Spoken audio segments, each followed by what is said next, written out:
Bismillahirrahmanirrahim. Assalamualaikum warahmatullahi wabarakatuh. Nama saya Baik Najib Aufa dari kelas A Sosiologi 1. Di sini saya akan menjelaskan lembaga yudikatif ilmu politik, yaitu yang dipresentasikan oleh kelompok 4. Lembaga yudikatif. Dalam Kamus Besar Bahasa Indonesia, arti kata yudikatif adalah yudikatif, bersangkutan dengan fungsi dan pelaksanaan lembaga peradilan, bersangkutan dengan badan yang bertugas mengadili perkara. Lembaga yudikatif merupakan suatu lembaga pemegang wewenang dan kehakiman dalam kehakiman yang memiliki fungsi untuk mengadili penyelewangan atau penyimpangan pelaksanaan konstitusi dengan mengawal, mengawasi dan memantau proses berjalannya Undang-Undang Dasar 1945. Fungsi dan kekuasaan lembaga yudikatif. Yang pertama, fungsinya itu yudikatif adalah kekuasaan peradilan yang dalam kekuasaannya itu menjaga undang-undang, peraturan dan ketentuan hakim yang harus ditaati dengan menjatuhkan sanksi terhadap setiap pelanggaran hukum. Selain itu, lembaga yudikatif juga bertugas memberikan keputusan dengan adil dalam sengketa sipil yang diajukan kepada pengadilan untuk diputuskan. Lalu yang kedua, lembaga yudikatif bertugas dengan lembaga eksekutif pemerintahan. Jadi di Indonesia, lembaga yudikatif secara umum itu memegang kekuasaan kehakiman. Lembaga yudikatif itu merupakan badan yang melaksanakan kekuasaan kehakiman. Kekuasaan kehakiman adalah kekuasaan kehakiman tersebut adalah kekuasaan yang bebas untuk menyelenggarakan peradilan guna menegakkan keadilan dan hukum. Yang ketiga, kekuasaan kehakiman dilakukan oleh Mahkamah Agung dan Badan Perwakilan dan Badan Peradilan yang berada di bawah dalam lingkungan peradilan umum, peradilan agama, peradilan militer, dan tata usaha negara oleh sebuah mahkamah konstitusi. Mahkamah Agung adalah lembaga tinggi negara dalam sistem ketatanegaraan Indonesia yang merupakan pemegang kekuasaan kehakiman bersama-sama dengan Mahkamah Konstitusi dan bebas dari pengaruh cabang-cabang kekuasaan lainnya. Lalu ada fungsi Mahkamah Agung.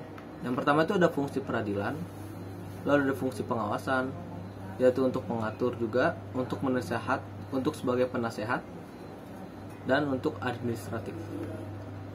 Mahkamah Agung memiliki wewenang, yaitu untuk berwenang mengadili pada tingkat kasasi, mengajukan 3 orang anggota hakim konstitusi, menguji peraturan perundang-undangan di bawah undang-undang, dan mempunyai wewenang lainnya yang diberikan oleh undang-undang.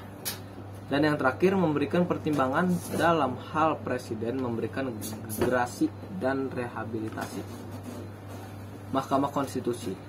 Mahkamah Konstitusi adalah lembaga negara yang disahkan Undang-Undang Negara Republik Indonesia sebagai lembaga tertinggi negara di dalam elemen ketatanegaraan yang merupakan pemegang kekuasaan mutlak terhadap sistem kehakiman suatu negara yang dilaksanakan secara bersama-sama dengan pihak Mahkamah Agung.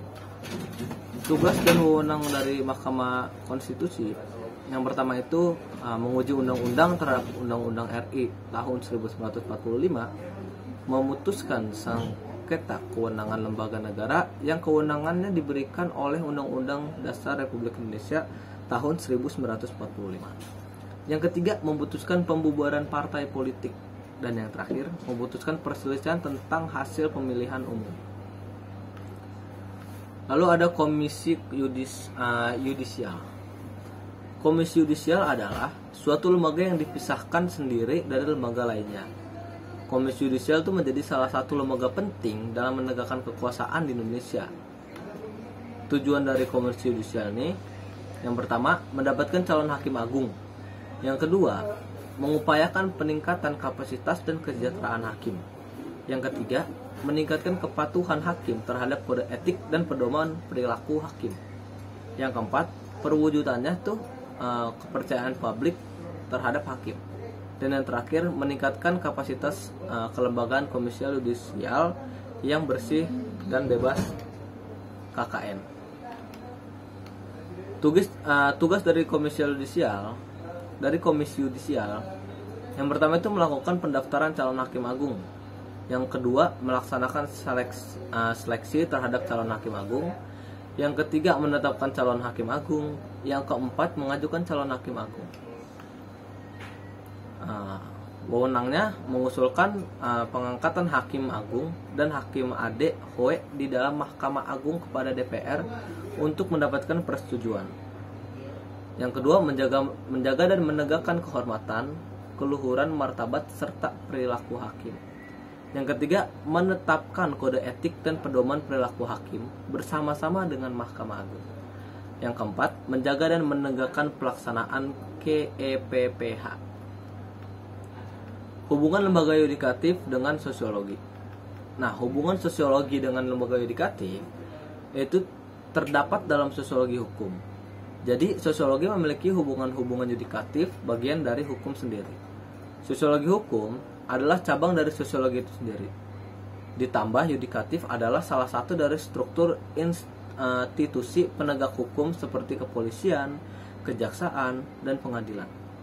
Karakteristik dari sosiologi hukum sesuai dengan lembaga yudikatif. Itulah yang membuat lembaga yudikatif memiliki hubungan dengan sosiologi hukum. Jadi mungkin hanya segitu yang bisa saya sampaikan. Kurang lebihnya mohon maaf. Wassalamualaikum warahmatullahi wabarakatuh.